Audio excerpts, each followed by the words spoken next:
holding down the fort and doing a great job at that. So hope you listened. If you didn't, you should go back because these things, there's a lot of good carryover information. It's not all just game analysis. I am Adam Kaufman. We have got Cedric Maxwell here with us, who, a man who doesn't need any introduction, but I'll do it anyway. He is, of course, a former NBA Finals MVP, a voice of the Celtics on the radio across the Celtics radio network, and, maybe most proudly, Max, part of the CLNS family with your podcast that you do so well and people I know are already subscribed to. How are you, buddy? I am doing just fine, gentlemen. It's just been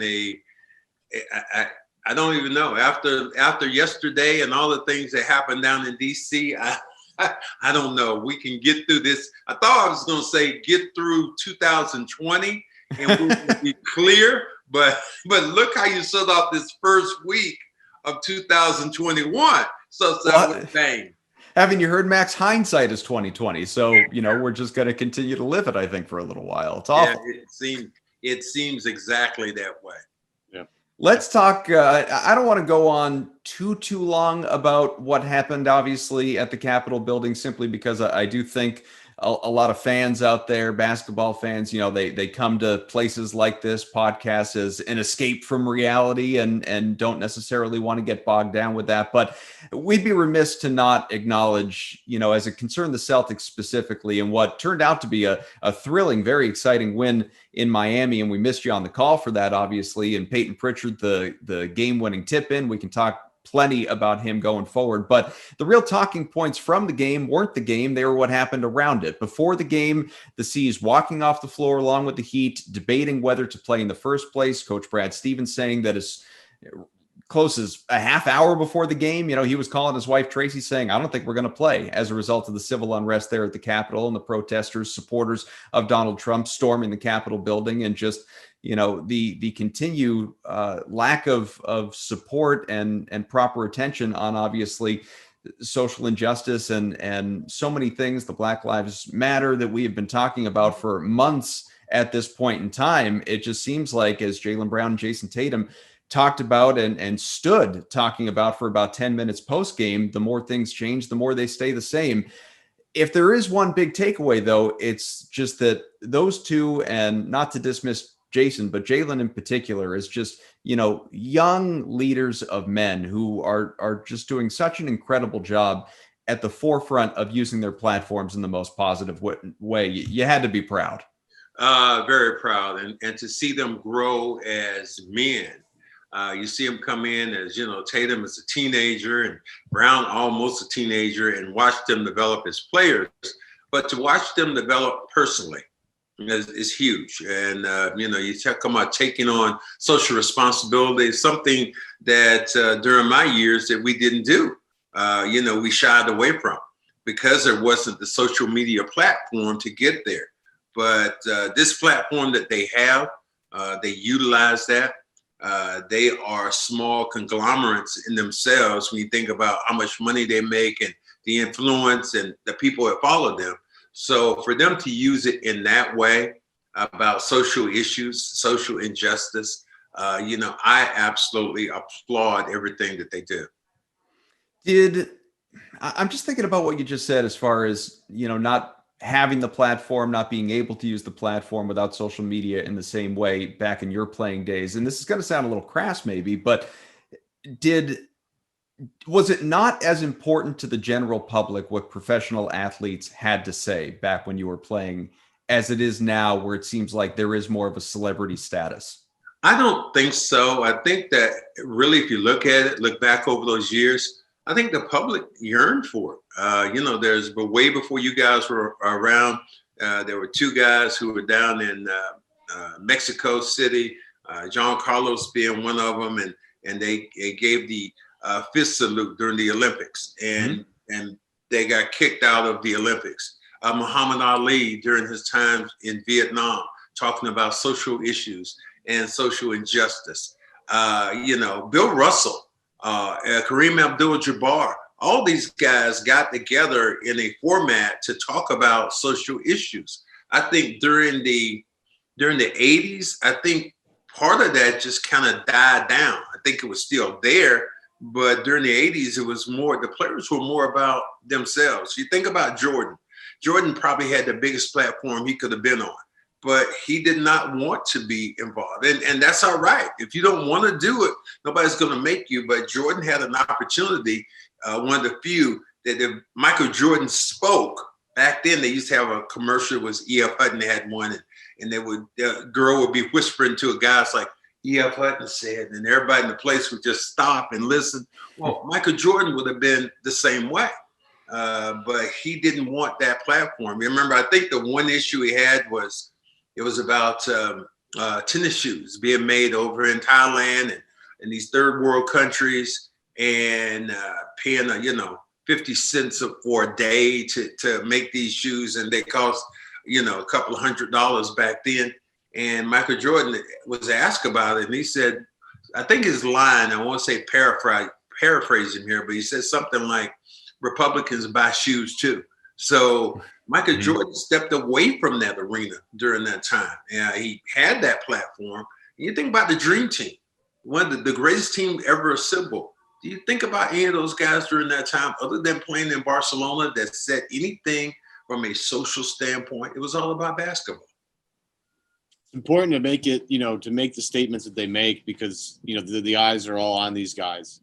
And to have, Jalen and Jayson at 24 and 22, I mean, to step up like this and make a statement. And what I like is that they make a statement, but the whole team is, gathered together. It's not those two. It's just those two on behalf of the Boston Celtics. It's not just Jayson and Jalen. There's coaches. I mean, you've seen Wick and the ownership group get behind these guys, and it's a whole a collective group moving forward as one. But with these two young guys, at the top of this whole thing. But when you step back and look at it, I know there was talk about whether they should play or not. Do you think they made the right decision by playing yesterday? Yeah, I think they made the right decision by playing. I think that they knew more than we did about it. But it wasn't that long ago when everybody was downing Kaepernick for what he did. Even the NFL, had to apologize. So I think that a lot of things have changed during this time because of the social media, because of the platform that guys have, and to utilize it in that way, to me, is brilliant, because you have an audience of young people, a lot of young people. And if you're going to change this world in a positive way, it has to be those young people that make that change and pick that mantle up and they start to run with it. Are there next things that you would like to see, as, thinking back to obviously the progress, and there was progress, I think the NBA and the players, coaches, everybody involved did a phenomenal job there in the bubble with whether it was signage, T-shirts, messaging, using platforms the right way. And then you have the very short off season. You don't hear as much from people, which is to be expected. Players, I think, wanted a little bit of an escape, and then the very quick turnaround here into a new season. And it was kind of on the, not to say it was on the back burner, but it wasn't top of focus as compared to the games themselves early on here in the season. But as we said, only a week or so in, couple weeks in, here we go again because of what happened at the Capitol. Is there something you would like to see happen next? I always go, mine was initially about the Boston Celtics, and I'll kind of be at home. And the fact that when I think it was probably about 3 years ago, it was the first day of Black History Month. And Boston Police Department said something about Red Auerbach. They honored Red Auerbach during Black History Month about his accomplishments for what he had done. And there was this big uproar about, oh my God, how dare you honor Red Auerbach and that. Well, and then the person they came to ask the questions, they came to me. I was like, I shouldn't be the one. What I'm saying is there should be somebody else in hierarchy with the Boston Celtics, in management, somebody coming down the line that is in a position of authority, of power, that you could officially go and get a statement from the Boston Celtics about that. My thing about Red Auerbach, it was like, people were mad But I said, what were they mad about? What the Boston Police Department talked about during that time wasn't Red Auerbach's championships. They talked about Red Auerbach being the first coach to have a black player, Chuck Cooper, the first coach, the first organization to have a black head coach, and that was Bill Russell. The first organization to have in the NBA to start 5 black players at that time. So that's what they honored Red Auerbach for, was pushing the boundaries and setting a standard. And it wasn't about black and white, but it was about winning. And it just happened to be that he had black players that he pushed ahead in these positions. So I want to see the Celtics from that standpoint. Allison, I think, just took a position with the Celtics, maybe with, and she's a woman of color. So I like that, Allison Feaster. But I want to see the Celtics have more people or more opportunities for people of color or women in their organization. And that's where I think I'd like to see the Celtics head. Well, no question things are trending in the right direction. And talking about the Celtics, let's talk about a little basketball, especially with what we've seen so far. C's are off to a 6-3 start. They've won 5 out of 6, last 3. They look terrific. I mean, in general, obviously there have been some third quarter woes. There have been some defensive lapses, breakdowns, but the offense, especially without Kemba Walker, you have to feel really good about. Jeff Teague has not given nearly what I thought he would to this point. There have been outlier games like that first one, but he's been relatively quiet. Peyton Pritchards burst onto the scene, but these conversations always and should start with Jayson Tatum and Jaylen Brown. And these two guys are each averaging 26 points per game, which I think people probably expected from Jayson and are floored by when it comes to Jaylen, and that contract looks better by the day. Here's my question for you. I've been thinking a lot about this. For years, I have been saying on this show and elsewhere, and I'm not in the minority here, Jayson Tatum is the budding superstar. That's his ceiling. Jaylen Brown, his ceiling still excellent. I view him as perennial all-star, but not necessarily that next tier where I think a lot of people put Jayson Tatum, and maybe the contracts reflect that as well. What I'm wondering is, do I have it backwards? With what you've seen this year, do you think Jaylen Brown might actually have the higher ceiling? I think that you don't know that. I think that there are different players in different ways.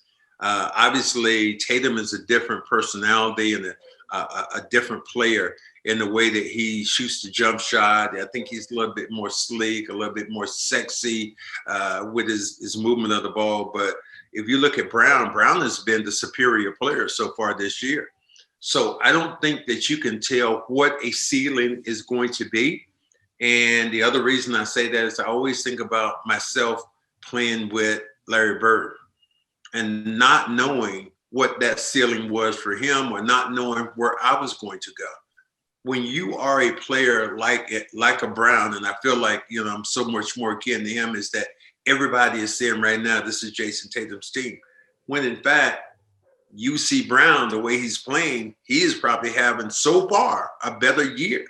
No question. He's been exceptional in the way he's developed as a player. So I love the fact that they seem to like each other and they seem to be buddies.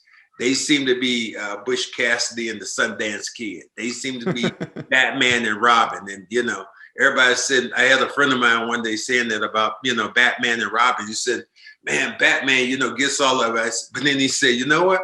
Robin had a hell of a gig. He had one hell of a gig. Yeah.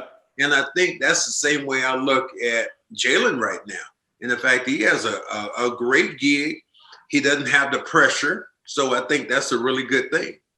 He also doesn't seem to care to be Batman. I think that we talked about this with Asherrod Blakely a couple shows ago. He wants to be that guy. I mean, everyone wants to be that guy, but he cares more about being that guy off the floor with regard to everything that we talked about off the top of the show and making the world a better place. When it comes to basketball, which is still absolutely a priority to him, and he continues to excel and grow every single offseason throughout these years, he doesn't mind being Robin and letting Jayson be Batman. He's not fighting City Hall.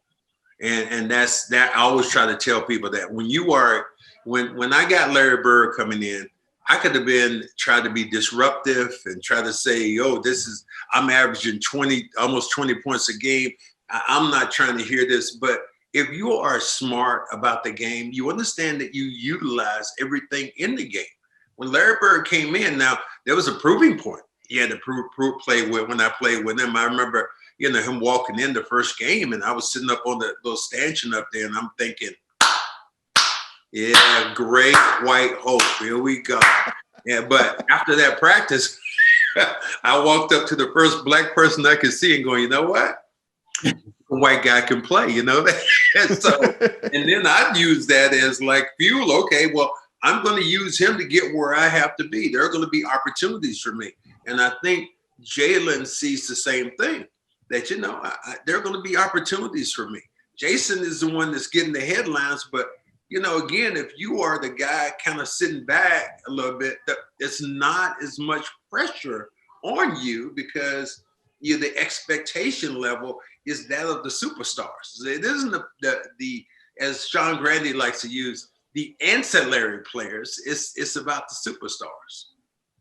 Yeah, it's just fun to watch the relationship grow. And I made the argument a couple of shows ago that, there are going to be points in the season where, again, Tatum gets a lot of the attention, both from the media and just, from people on the court in general. He's facing a lot more double teams nowadays, and, trying to find and navigate his way around those has been fun to watch. He's developing that side of his game.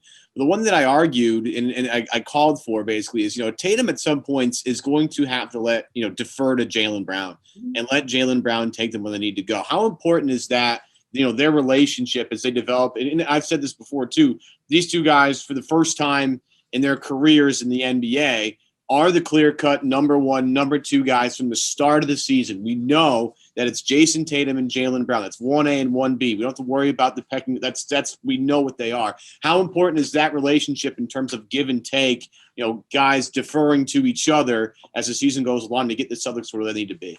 Well, I think there's another side of that. There's another tentacle that you look at, and you talk about Gordon Hayward leaving. Everybody was mad. Oh, Gordon Hayward, I hate that he left. Oh, I don't like it. Gordon, leave. Well, Gordon Hayward, by leaving, gave these two guys a greater opportunity to accelerate their games, because the touches that that you would have gave maybe on the other side to Gordon would have been the same shots that maybe Brown wouldn't have got or Tatum wouldn't have got. So and you look at it, I told people before, I told them when Gordon Hayward went to Charlotte, I said, Gordon Hayward is probably going to be an all-star. Well, last night he had 44 points and win. He's having a sensation. He's going to have a very good year. But he left because he saw, like I saw, he saw himself as maybe the third, fourth, sometimes the fifth option on a team. And he wanted to leave and be a first option. And you could hear the text message that his wife gave. He said, now you might be able to see what my husband can really do. So by doing that, he leaves. And now you have that situation where you will let a Gordon Hayward, you would let a Brown be more of a guy scoring the basketball. He will get his opportunities. I did that when I was with Larry Bird, his first championship. A lot of people said, well, who was the finals MVP? Well, you got to see him right here. You look at his face right here.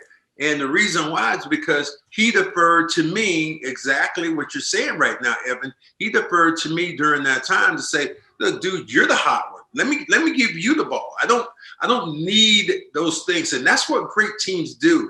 They're not so ego driven. And because you already have, with Tatum having this contract already and Brown having this contract, nobody is thinking, I got to score the ball because I'm not going to get paid. That's done. It was just, I want to say it was about a month ago when every news organization was saying the Boston Celtics cannot keep their star players. They can't keep them. Well, Jayson Tatum signs a 5-year deal for almost $200 million. And do you hear that noise?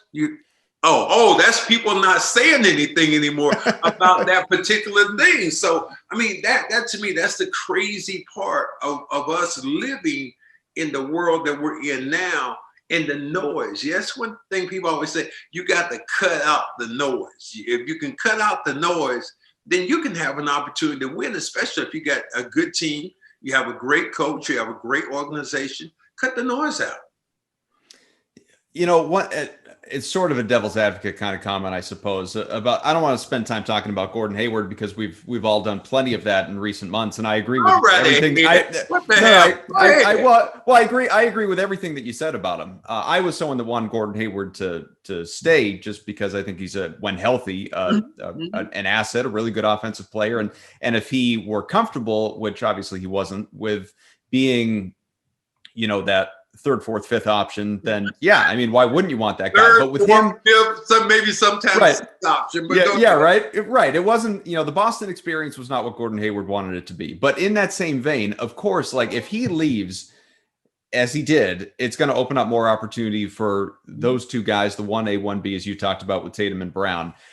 It just it has me thinking back to a conversation I had with a boss of mine a few years back when if we can all remember this, when Isaiah Thomas was the leading scorer with the Celtics, when Avery Bradley was the leading scorer for the Celtics, and I would come into work after an impressive performance, and his response would always be, well, look at the rest of the team. Someone has to score.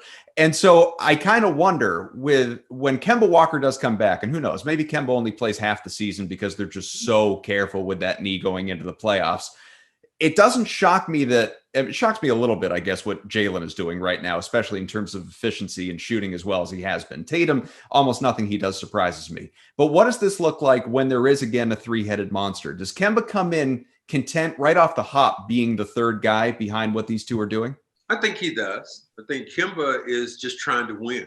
Remember, I think it was last year, at some point last year, Kemba had played LeBron James teams like 25 times and not beaten LeBron James teams. Yeah, not one once. time. So it's more as you get older and you've already got the contract, you've been an all-star, you've been these things. You are no longer the horse. You are now the jockey. And if I got these two guys and I'm riding along with them, I'm just putting a whip to them, both of them. I don't mind that. It doesn't bother me. So I think he would be content with that. You got Marcus Smart, who can be a scorer, who can be a facilitator. You got, and now Pritchard is turned into a nice look. I think Pritchard is going to be, I think maybe one of the steals of the draft. Because looking like it so far, yeah. Because he's a dirt dog. We have these things down in North Carolina. They borrow, they get all this dirt on them. They come out, they're all nasty and well, that's how Pritchard reminds me. He isn't a glamour player, but he knows how to play the game at such a high level. I mean, I think that a lot of people, I was listening to a couple of people the other day on air, and they were like, oh, Celtic fans are going crazy because Pritchard, he's the next cup. No, he's just a real good player. He's solid because he played in school for 4 years, because he's already, I think right now, I think he's older right now than Brown and Tatum, someplace in that area because, playing 4 years in school. So he is a mature player that comes in, and to me, he reminds me so much of me watching Danny Ainge when he first came to the Celtics. It just kind of little, just bright-eyed, hustling, busting his ass all over the place, trying to get to the basketball. But his IQ, people say, well, like last night's play when he gets to tap in, oh, that was a lucky play. No. Great players know where the ball is going to be. They have a nose for it. It's like all of a sudden, like, wow, he made, like Larry Bird when they made that steal against Detroit. It was like he had a nose for it. You know the game, so you feel the game. It's like, I know you guys are a little younger right now, but I'll go and talk about the Matrix when they said, you now believe. Neil, you believe. That's and you feel, or go back to Star Wars, feel the force, Luke. And that's what I think that you look at Pritchard as, that kind of player. Hey, we know all about the red pill. Yeah, I was like, don't worry about that. Matrix, my man. I'm way in on that. We're fine. Both of you look a little young, so you look. I never take anything for granted. I think Danny Ainge is an even better comp, so I think that's that's dead on accurate for a lot of different reasons. But even if you were to kind of look at just today's Celtics, in a lot of ways, he's a less physical Marcus Smart with a better jumper, but mentally they're kind of the same guy. And who wouldn't want more of those guys is really what it boils down to. Yeah, that is true. He's more efficient shooting than Marcus is. Now, there are times when Marcus will get on the streak and is unreal. Oh, yeah. And being a facilitator. Marcus right now happens to be their best playmaker of getting people involved. He was great with Tice, with the little lobs and little step passes, was excellent with that. So I just think they have some good players. Robert Williams looked like he's coming around to be a nice little player, doing some things. He's getting a lot more confident about it. I think he had 15 rebounds the other day. And so I think that, this is a good team. I think that there's still some holes, but the biggest thing that we're going to see is the finished product. What will the Celtics be like when they use this trade exemption? What will they be then? Who are they going to go out and get? Who's ready to give up a player like the guy I love, more than since we're talking about this, where I'm forcing you guys, is DeMarcus Aldridge. Is a guy that I look at and I go, yeah, that's the guy that, I would love if San Antonio didn't make it. He presents he checks a lot of boxes. He's physical. He can score the basketball. He can defend the basketball, and he was coached by Greg Popovich. My only pause there is, do you want to, and you might not have a whole lot of options anyway, right? Like beggars can't be choosers, but do you want to use that kind of gift of an asset on a guy that old, as opposed to someone that you feel like you can have for years to come? If you are trying to eventually win a championship, there's no telling. Who would said that P.J. Brown was going to be the linchpin with Kevin Garnett and Paul Pierce and Ray Allen? A player who was P.J. Brown wasn't getting $25 million a year or whatever. He played 1 year. P.J. Brown came off the street, played 1 year with your team, and was able to do some things. So, I don't know how that's going to be. So I think that, to me, is always interesting. And, I got to ask you guys a question because, I do this all the time on my podcast, and I'm going to put you on and I'm not sure if I've asked you this before, but I'll ask it now.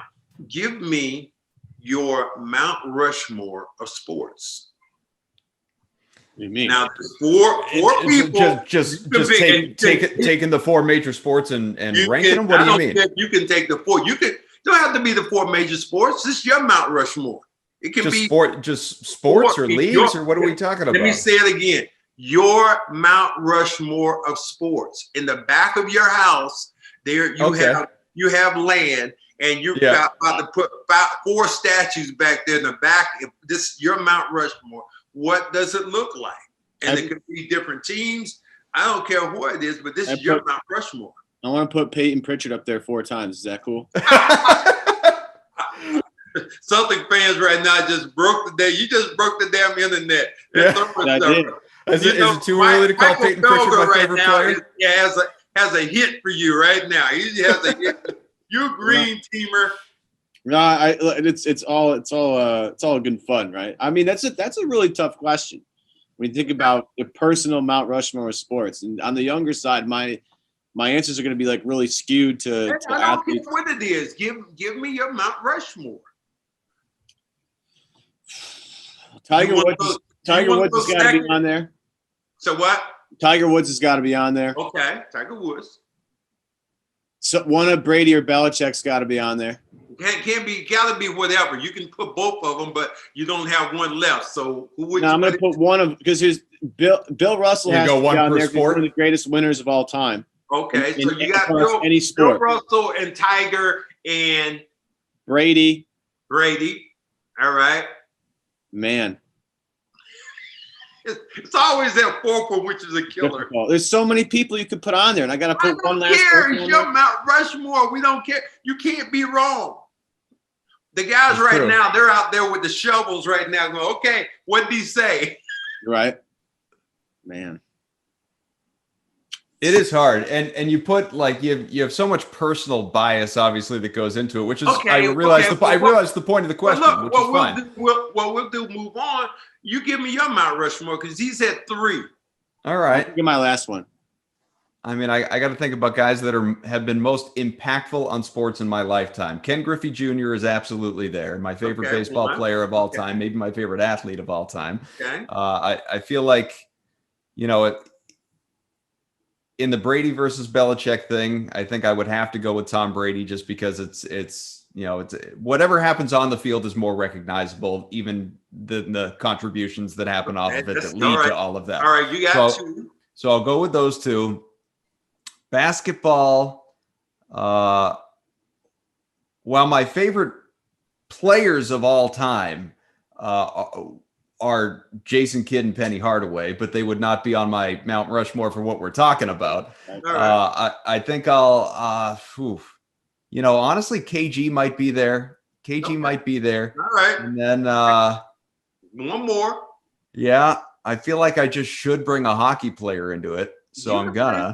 It's your Mount Rushmore, man. Yeah, no, I know, but I've never thought about this before. Let me give you. Okay, I give you mine real quick. I'll take yours. Yeah. Let's get it from the guy who's actually thought about this. I have Tiger Woods. Yeah. I have Michael Jordan. I have Muhammad Ali, and I go off the board. My 4th one, the greatest female athlete I think of all time, Serena Williams. Yeah. No question. Yeah.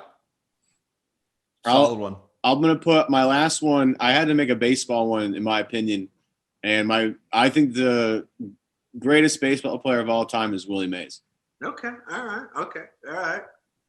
But so, folks, if you're listening, you want to weigh in on this, you can tweet us your Mount Rushmore of athletes. We want to hear from you. No question about it. Real quick, I just want to tell you about betonline.ag. Wait. Yeah. Whoa. I know we got a sponsor, but I'm not letting you get away. You've gotten 3 so far. Oh, we still got to give a 4th.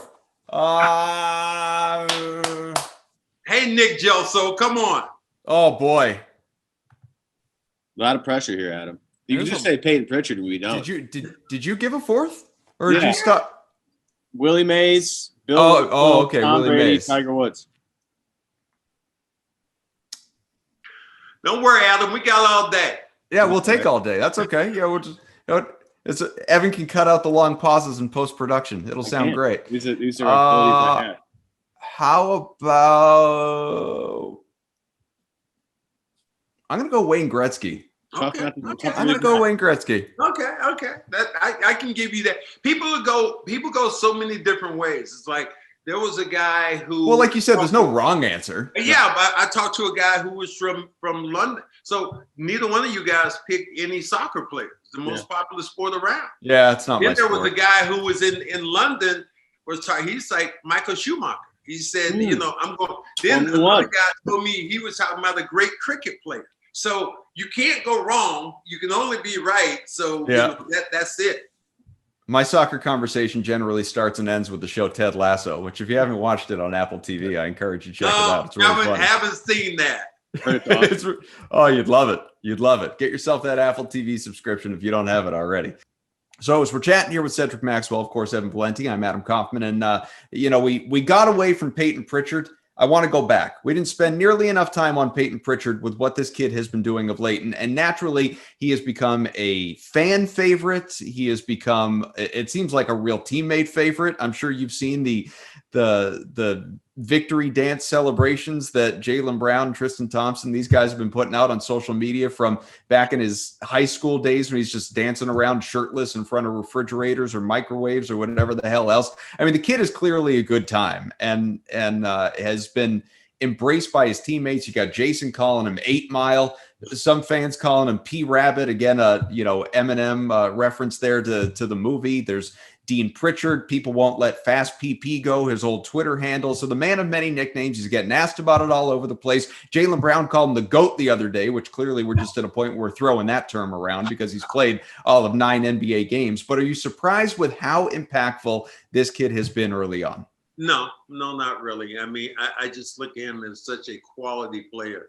And he's playing in a system, in Brad Stevens' system, which I think if you are a smart player, it helps you that much more because you're not physically trying to beat somebody. You're cutting corners. And because of that, you have to use your mental ability a lot more. Is he the most gifted guy physically? I looked at him initially. I'm like, well, he seems a little slow. And now I see him, going by guys and getting guys up in the air and having old man moves.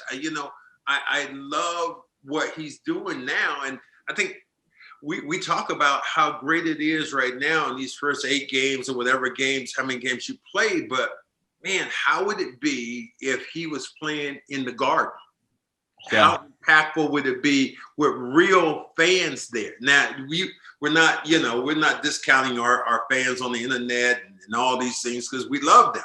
And but it's not the same. I mean, but he talked about that after his game win in Miami. They were all laughing on the bench, and he was asked after the fact what he was laughing about with his teammates and Evan Turner and all these guys, and he said, "You just don't typically hit a game-winning shot in an empty building," and so it was a weird feeling and a weird experience. Yeah, to me, it's like looking at the games now.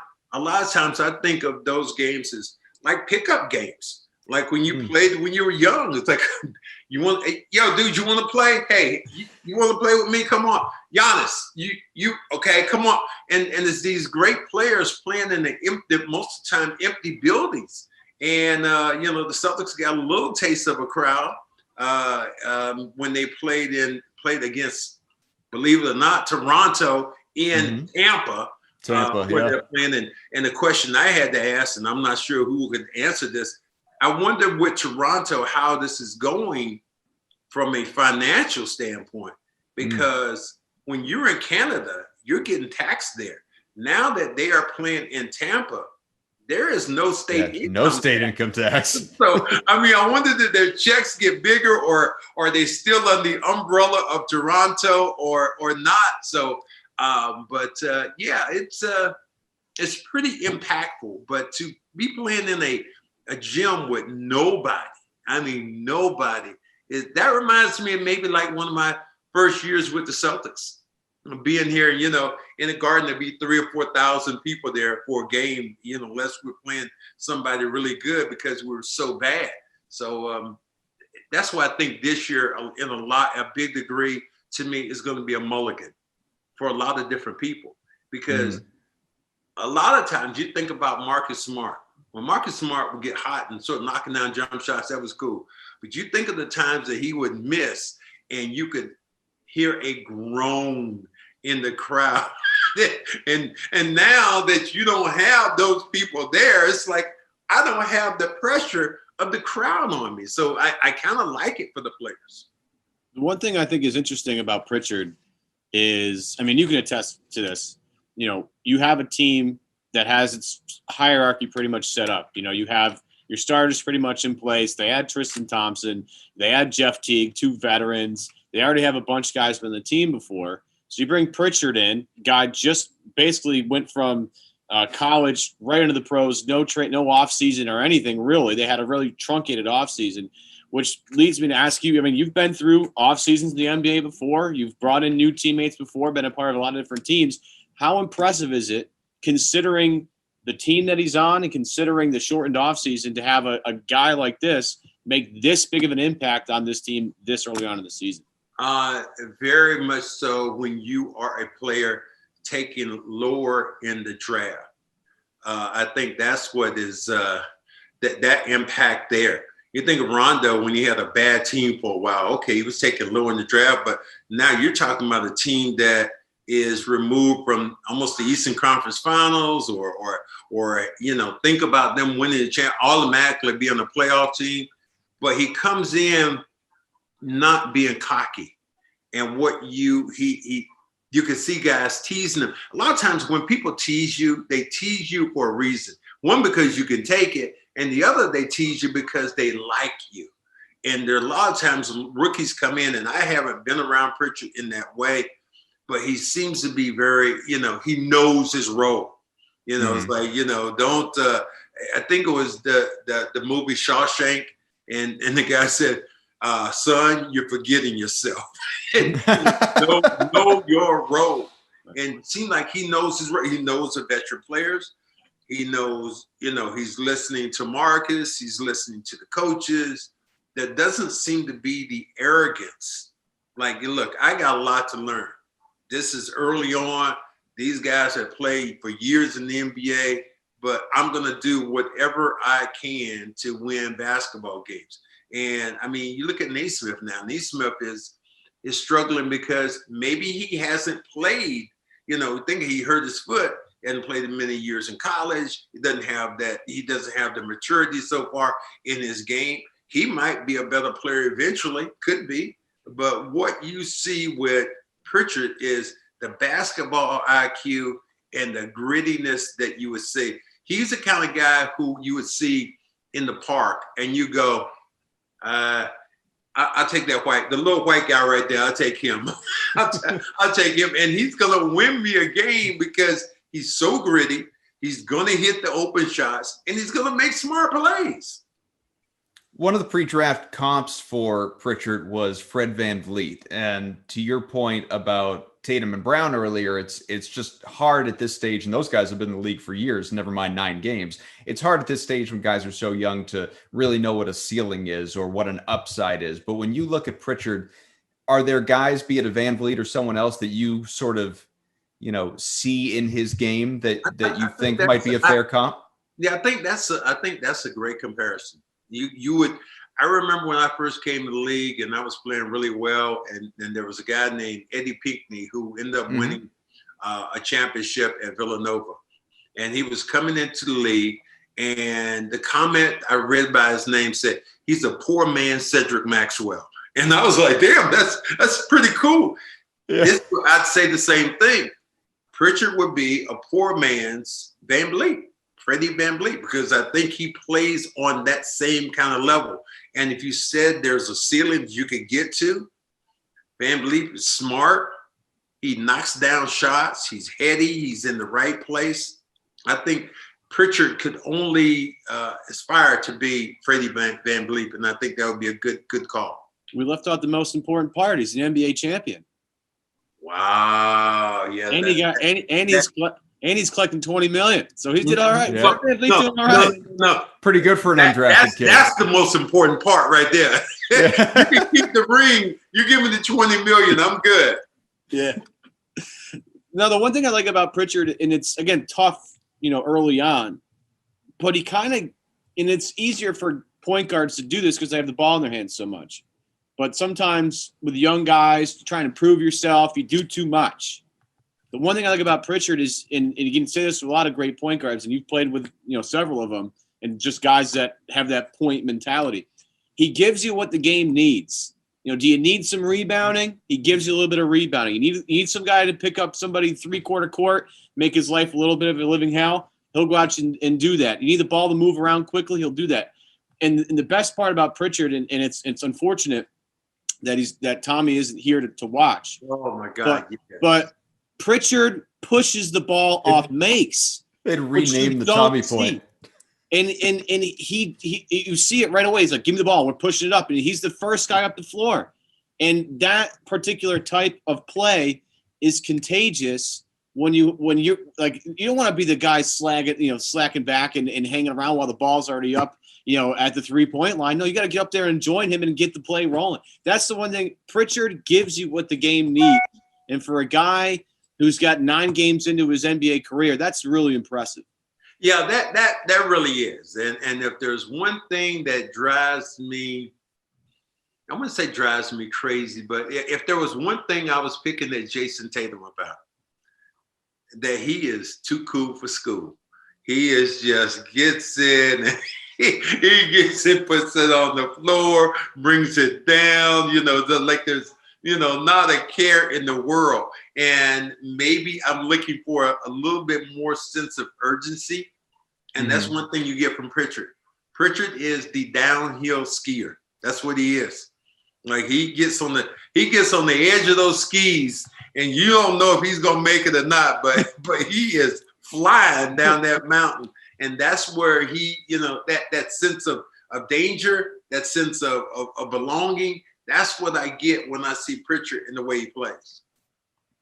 So one guy we haven't talked about, I don't even think we've said his name so far. And I really do think that for anyone that's maybe a casual observer of the Celtics, you're not watching game in, game out, you haven't noticed, quietly one of the better players on this team this season within his role. And it's important to craft it that way because he's not Brown, he's not Tatum, he's, it brings a different thing to the table. But quietly one of the best players on this team so far this year has been a guy that I've been waiting for this from, and that's Robert Williams. I love what he's doing so far. I think he's really coming into his own. He's healthy. He's getting opportunity. Some of that has come with injuries to Tice or Thompson at points. Obviously, Cantor is gone, but there has been more of a chance for Williams to step in and do what he is good at: rebounding, blocking shots, being a presence inside, getting the occasional bucket. And, I saw somebody tweet the other day, are we at a point now where we can say that Robert Williams at the 27th pick is looking pretty good? And I responded, on Twitter with, it looked good the second they took him at 27. It was just a function of him actually realizing his potential. But that was always there. And I think now we are starting to see it. Two things. I'll move back to Pritchard one more time, and I'll say this. The toughest position right now in the NBA is a point guard. It's even tougher when you begin your when you're in the league for the first time, because not only are you trying to run plays for everybody else, but you're trying to get an understanding of how to get yourself involved. Now, with Robert Williams is starting to learn a lot of different things. Things that drive me crazy about Robert Williams, he's starting to get away from. And one of them was reaching for the ball. If you're Robert Williams, with the way you get off the floor, you wait for a guy to put the ball up in the air and you go block it. If I got a little water bug running around, a Kemba, I'm not going to take the ball from him when he's dribbling by me. But what I know, if he ever tries to shoot that ball around the rim, my ability to go up in the air and block shots.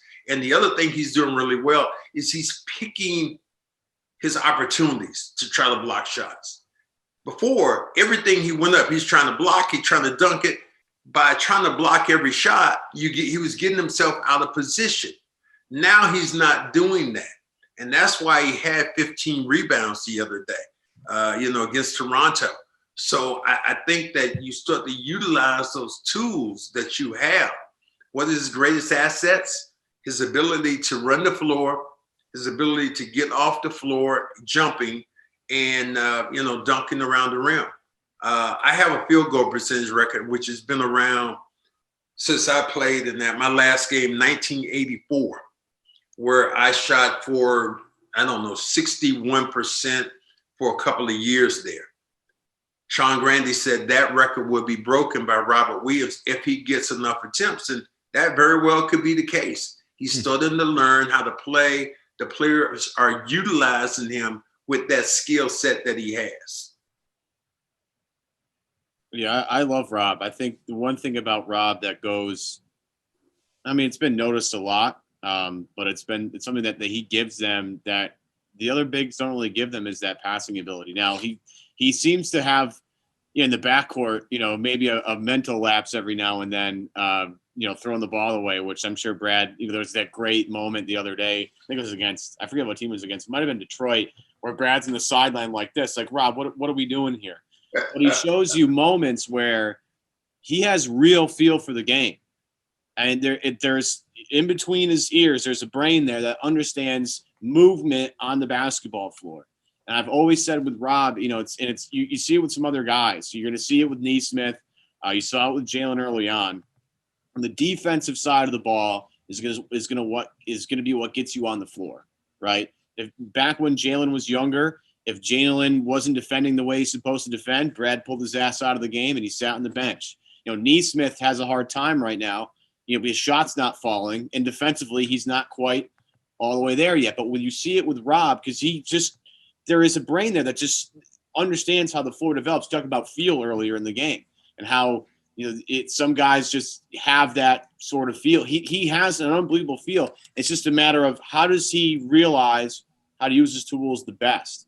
And what he does on that end of the floor is something the other two guys can't give the Celtics. I love Tristan Thompson. He's a battler underneath. He's exactly what this team needs in terms of physical presence on the team. Tice is a guy that is good at a lot of things, not great at something, but good at a lot of things that really helps the team. Is the seal pick that he throws out there for Tatum and Brown is awesome. He spaces the floor a little bit, but Rob really gives them this defensive presence that nobody else on that roster gives them. So my question for you is, Max, is the best version of the Celtics a version that features Rob Williams more predominantly at the 5? I think eventually that happens. Right now, I think Tice is a better option before you because he spreads the floor out by having the ability to knock down a 3 every now and then. To set those picks. He has a better understanding of the game. Robert Williams' day will come when he will get more opportunities, as you said, as that brain matter gets a little bit denser. I think that we all he'll get a better opportunity of playing. The thing that you made a mention before about Jaylen, because Jaylen played all over the floor, you had a bigger area to cover in your mind.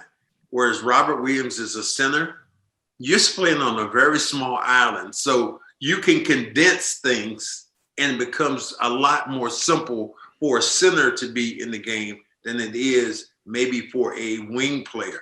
I want to see him be a little bit better on the pick and roll. When the guy comes off on a pick, a set of pick, and now you got Robert Williams versus a guard. Initially, Robert Williams was going to reach for the basketball. Now he is understanding that if that guard comes off and it's him and the guard, wait for that ball to go up in the air, and I'm long enough and athletic enough where I can go block his shot. Is there, this is maybe a tricky question because I'm sitting here, I've got some stats in front of me. Presumably you don't. So you're not, you can answer this more in general terms. It's up here, big fella. Go ahead. Is there one, and we've only seen 9 games, 6-3. Obviously, team's off to a good start, and Kemba Walker should be healthy eventually. Maybe they get even better. Here's hoping they do. Is there one category, one area that most determines this team's success to you? I'm going to tell you what mine is based on what they've been doing so far. Okay. 3-point shooting. This team is shooting 40% from 3, and it's not like it's one guy. Jayson Tatum, Jaylen Brown, Marcus Smart, Jeff Teague, Shemi Ojeleye, Grant Williams are all, and not notably Peyton Pritchard, are all shooting better than 40% from 3-point range. You know, another thing that you didn't talk about, which comes into play, is those ancillary guys you talk about coming off the bench. Shimmy, guys like that. They don't hurt you. They only give you, you might not get 20 points, but you'll get a positive reading from those guys. Yes, three-point shooting to me is going to be the key because that's what teams do now. To me, the stat would be, and this one is just in my head, is going to be turning the basketball over. The less turnovers they have, I think the more efficient they can be. And then bigger than that to me is going to the line.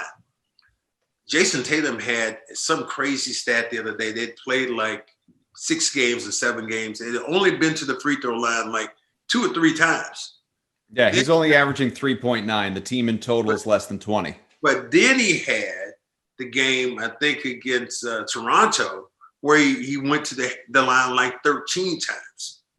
The ability to get to the line to me is so much more important because, one, you're shooting a higher percentage shot.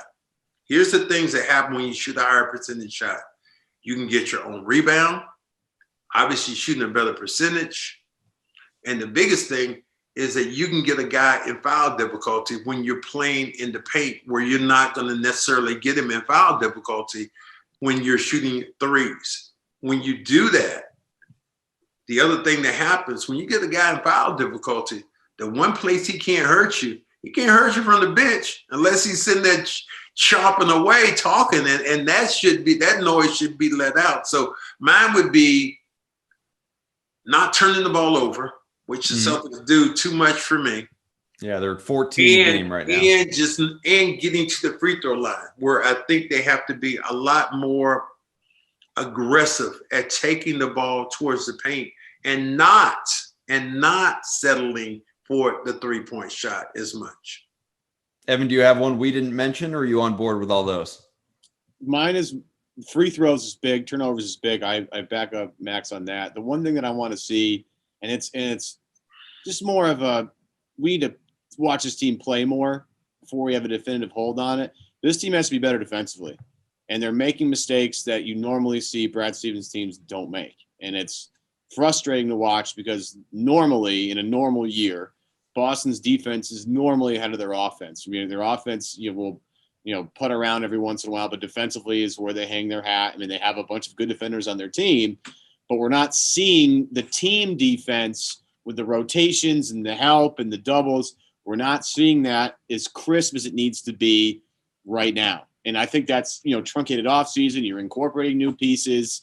Different guys have different roles now. You're seeing more of certain guys. You're giving, Jaylen and Jayson more responsibility, obviously, but you're giving more responsibility to a Grant Williams, a Rob Williams, other guys like that. And as we go forward here, we all know offense comes and goes. Guys are going to be streaky. Mm-hmm. But defensively, you got to bring it every night. And a lot of it is an effort thing. And I don't think this team has a lack of effort. It's just a lack of communication and a lack of continuity I think this team is kind of suffering from right now.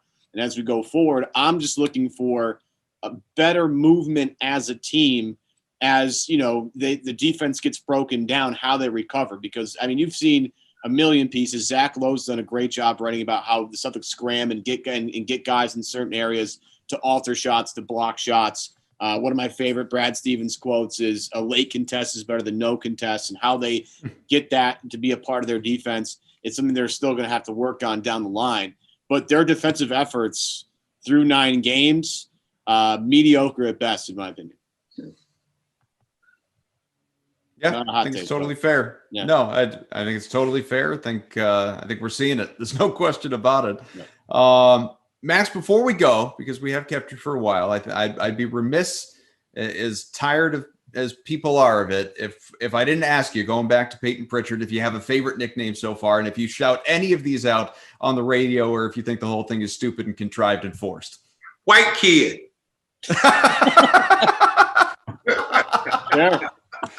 Yeah, I'm sure that'll stick. I think that might work. I don't even think that. I hear people saying P Rabbit and all that. Look, dude, yeah. I'm really too old to be giving out a bunch of nicknames. When he plays, he's a good player. So I don't have that in my arsenal about, trying to toss a name that, might stick with him or might not stick with him. Like Sean used in the line. Sean used something for Tatum and Brown. Double trouble or double. Oh, was it Trouble 07? The Trouble 07, just no. Leave that in the drawer for a little while. But we all try too hard when it comes to nicknames. There's no question about that. Word of the day, Evan. I'm gonna try to use this somehow. Truncated. Is that the word you use? Truncated. Truncated. Truncated. Yeah. Truncated. I'm gonna try to find a word to use. Try to find a way to use that. It's like I use the word ancillary because that's Sean Grandy's word. And he would always like, what word? And I was teasing him one time. And here's one of those beam things where I said, yeah, Sean, I'm going to use this thing that your aunt would use. Ancillary. He go, what? I was like, oh, never mind. I saw you were going there. Yeah. So I think that, you guys have really tweaked it out. You guys have done a nice job of talking about this game and the way it's played. But I think that the most positive thing about the Celtics is that they have a bunch of guys that can play. And Jeff Teague is a nice player. And I think you look at, Grant Williams comes in. He's gonna give you some. The guys I feel, kind of bad for, the Carson Edwards and, guys like that who have essentially Pritchard has left these guys behind. I mean, it's like they're standing still and Pritchard is like, is zoomed by those guys. And I thought Carson Edwards, to me, I thought he was going to be a Vinnie Johnson. I saw him play that one exhibition. He's only had one, They had that one exhibition game against Cleveland his rookie year where he knocked down about 8 or 9 trays and in like 6 minutes. I didn't look at the Celtic bench, how they were acting, but I looked at the Cleveland Cavalier bench. Every time he knocked down another tray, the guys were just like, woo, woo. And I was looking for it, and I haven't seen that. I have not seen one game of that where I was like, where I looked at it and went, oh my God, Carson Edwards is about to go ballistic. I just haven't seen it. Yeah. Remember the game against Virginia in the tournament where he went at DeAndre Hunter for, 40 minutes, and DeAndre Hunter was one of the best defensive players in the country at the time and went number 5 overall to Atlanta. And, Carson Edwards, who's 5'10", maybe on a good day, and DeAndre is 6'8" with arms that never stop. And Edwards went at him for 40 minutes and scored 42. And it looked, it wasn't easy for him, but he made it look pretty effortless. So there's somebody in there, but it's unfortunately, I don't think it'll come out on this Celtics team. I just think there's, as you said, Pritchard hit the ground running and those guys kind of stood still. And, that's life, man. Like when, life is all about taking the best of the opportunities you're given. And Pritchard has, without question, he was given an opportunity and he's just like, I'm not letting this go. I'm going to, and he keeps building. That's the thing. He keeps building on that stuff. And it gets, and you know what? You're right. And the thing about, it's not one skill set for him.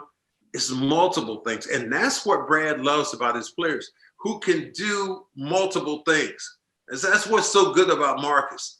Marcus is not the greatest shooter in the world, but he's one of the greatest defenders probably to ever put on a Celtic uniform at his size. But then there are other things that he is so good at doing that he will set guys up defensively. He will make other plays on the offensive end. So, yeah, that's what Pritchard seems to be doing to me right now. He's building day by day a reputation, and he's building a relationship with the coach and the other players. When players look at you, I remember the first time I thought about me playing with the Boston Celtics at the exhibition. We had a rookie camp. No, it was veteran camp down at Buzzards Bay, of all places.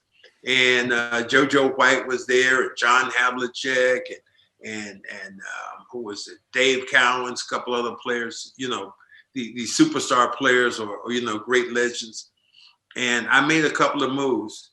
And you look over at the players on the bench, you look at the veteran players, and they'll just nod their head. And that's what you get when I'm looking at Tatum and Brown, looking at Pritchard, like, he can play. It's just very simple. He can play. All right. Well, the season continues, folks. Tomorrow, back home against the Wizards. I'm sure Washington's going to be happy to get out of D.C. for a period of time. This game, see if Bradley Beal doesn't drop. Let Trump leave, nice. Okay? How about that? Don't worry, you're only a couple weeks away from that. That's. I mean, maybe, somebody may have to drag him out of there, but at least he won't be in office. Yeah, it depends who you ask, I suppose. And then the C's, one game over the weekend. It's Sunday, also at home against Miami. Matter of fact, the Celtics looking at it are home 5 out of the next 6. So really good opportunity here to boost their early season success from where you're sitting right now. But here you say that, but is there any difference between road and home right now? Well, just the need to travel and I guess not having your family around. But yeah, I mean, there's no home court advantage anymore. That's for sure. So I mean, you don't even think in that way. Like, okay, well, you're gonna be home, you're gonna be away. It is what it is now. And, and for them to be stuck in Detroit for about 3 or 4 days, I would have rather gone to Mars.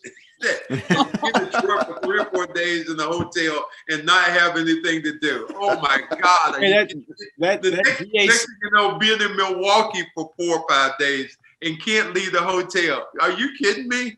That DAC in downtown Detroit's not bad. The Detroit Athletic Club, that's not a bad spot. Yeah, but the players aren't allowed to leave the hotel to go to those spots. Once they're not allowed. The protocol now says, which to me is the crazy thing, is once they get to these rooms, they can have team meals, but they're not allowed essentially to go. They can go out for a walk, but the all those other things, the ancillary things, the truncated things, Nah, they ain't working on those. Their nights on the road are truncated because they can't go anywhere. Yeah, very much. Yes. Very There much. you go. Word of the day. All right. I'm going to be the one that doesn't add an SAT word to this, which is quite the conundrum for me. Ha! You see what I did there? All right. I know. You can add that. You can add that later. So gonna walk it off. What a moment. All right. BetOnline.ag. Remember, our chief sponsor here of Celtics Beat, big part of the CLNS family. Go to BetOnline.ag today. Use the promo code CLNS50 for your 50% sign-up bonus. Max, as always, you've always been a good friend of the program. We can't thank you enough for hopping on. We try not to bug you too frequently, but it is always great to get your expertise and obviously your humor here with us on the show. So don't be a stranger. Enjoy your podcast. Naturally, people need to subscribe and listen to that. And we'll have you back on here with us real soon. All right. Enjoy it, gentlemen. You guys have a great day. And we'll see how, if the Pritchard train is still flying the next time we talk. Yeah, I think I'm ordering a jersey online right after we're done. For Max, for Evan, I'm Adam. Thanks for being with us. Good luck to the Celtics tomorrow night. We'll be back